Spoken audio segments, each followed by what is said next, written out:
hindi ka nababalik doon. Edwin, mutigang ka nang mamatay. Huwag mo sabihin, mas gusto mo bumalik sa mga kaibigan mo. Ate, kailangan kong bumalik para sabihin na nasaksak si PJ. Baka sabihin nila, na tinakasan ko sila. Eh, di tawagan mo sila. Pero hindi ka nababalik doon. At hintrax ka lang ulit. Hindi ka ba nahihiya? Nakikitira ka ng halang dito. Ako yung yan, napapasiksikin mo pa ako. Ikaw na ka lang nakikitira, magdadagdag ka pa, magsasama ka pa. Ano naman? So, nahihiya ka? Pero hindi ka nahihiya mag-drugs? Hindi mo talaga naiintindihan eh. Ako, mag-aaway lang tayo, alis na lang ako.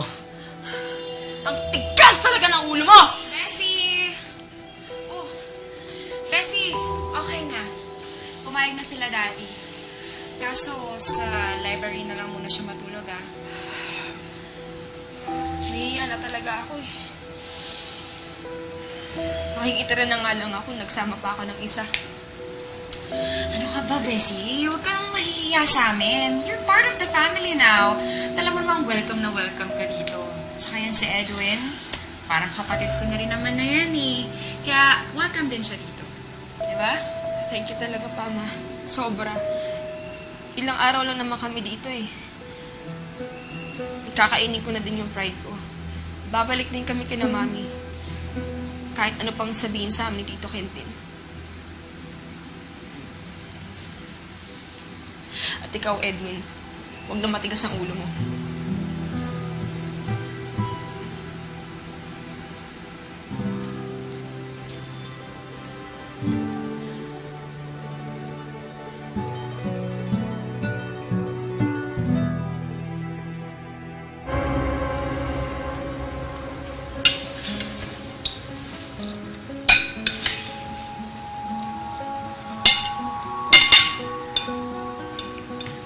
Okay lang ba kapatid mo, Ian?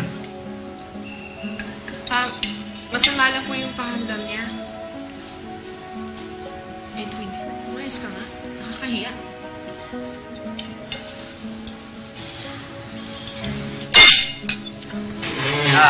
Ito po. Naalis na lang po ako. Para hindi man ako nakakiya.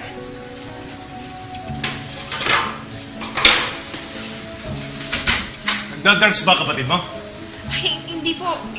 Kakausapin ko lang po siya.